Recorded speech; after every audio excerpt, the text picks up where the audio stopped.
Right now, you can book a cruise that will carry you from Los Angeles to Hawaii in 5 days. You'll sit on a deck, drink something cold, and watch the ocean slide past while someone else handles navigation. The ship has GPS, radar, satellite weather tracking, and an engine that could push through a storm you'd never even feel. Now forget all of that. Forget the engine, the radar, the steel hull, the life vests. Go back 3,000 years. No instruments, no maps, no radio, no way to call for help if something goes wrong. Just open water in every direction as far as you can see, a wooden canoe, your family, and nothing else. That's the crossing ancient Polynesians made, repeatedly, across the largest ocean on the planet. And somehow, they didn't just survive it, they mastered it. The thing is, ocean crossings didn't start with the Polynesians. They are actually the last chapter of a much longer story, one that goes back tens of thousands of years before anyone was sailing intentionally anywhere. For most of human history, the ocean wasn't a destination. It was a wall. You could walk across deserts and mountain passes and frozen tundra. And people did all of those things. But water stopped you. You couldn't walk through it. You couldn't wade the open sea.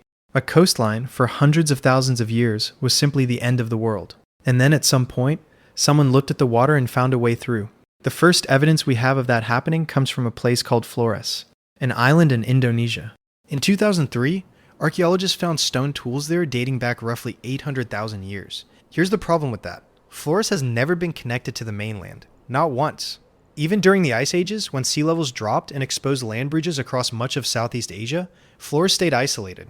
There was always at least 12 miles of open ocean between the island and the nearest shore. That means whoever left those tools had to cross open water to get there. We don't know what they used. Wood rots, bamboo breaks down, reeds dissolve. Whatever they floated on is long gone. But the tools are there. The crossing happened. That's 800,000 years ago.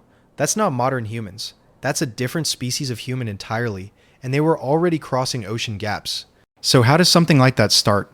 The first boats weren't built, they were discovered. Someone grabbed a floating log to keep from drowning and realized they didn't drown. That was probably it. A fallen tree trunk, a bundle of reeds tied together with vines, something that kept a person above the surface long enough to reach the other bank of a river. Nobody sat down and engineered anything.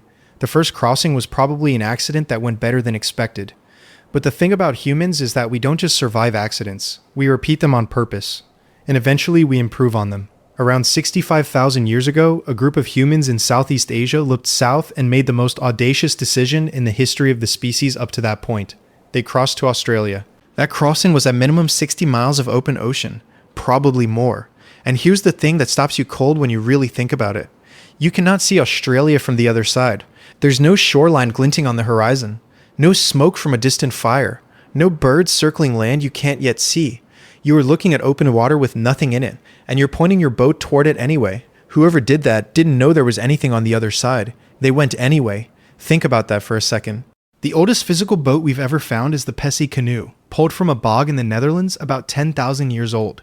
It's a hollowed-out log, roughly 10 feet long, carved out with stone tools. Simple, but functional. The thing is, by the time that canoe was made, people had already been crossing open water for tens of thousands of years. The technology was ahead of the evidence. Wood doesn't preserve the way stone does, so we're left piecing together the history of seafaring from the destinations, not the vessels. The fact that people were living on islands they couldn't have walked to tells you everything you need to know about how long this had been going on. And then there were the Polynesians. Around 3,000 years ago, they started doing something that navigators today still talk about with genuine respect. They crossed the Pacific, not once, not along a single route, but systematically, island by island, across 25 million square miles of open ocean. They built double-hulled canoes large enough to carry families, livestock, seeds, fresh water, food stores for weeks at sea. These weren't scouting trips, they were relocations. Entire communities loading everything they had onto boats and sailing into water with no end in sight. Here's what's wild about how they navigated. No compass, no sextant, no charts. They read the ocean the way you read a road. They memorized the positions of over 150 stars and tracked how constellations moved across the sky at different times of year. They felt the direction of ocean swells beneath the hull because different swells come from different parts of the Pacific and run in consistent directions even when the sky is clouded over. They watched how birds flew because certain species only fly within a fixed range of land and the direction they travel at dusk tells you where the nearest island is. They noticed subtle changes in water color and temperature. A Polynesian navigator named Mau Pialug could feel the angle of the swells through the hull of a canoe while lying flat on his bee. Ack on the deck with his eyes closed. That skill was passed down for generations, from navigator to student, entirely by memory and feel. They reached Hawaii. They reached Easter Island, nearly 2,500 miles from the nearest inhabited land. They reached New Zealand, the Cook Islands, the Marquesas. Every habitable island in the Pacific they found and settled. Some of those voyages covered distances that would take a modern sailboat weeks to complete. They did it in open wooden canoes with no safety net of any kind. A Polynesian navigator who misjudged a crossing didn't get rescued. There was no rescue. You either found land or you didn't. What made all of this possible wasn't just the technology. The canoes helped. The navigation system was extraordinary.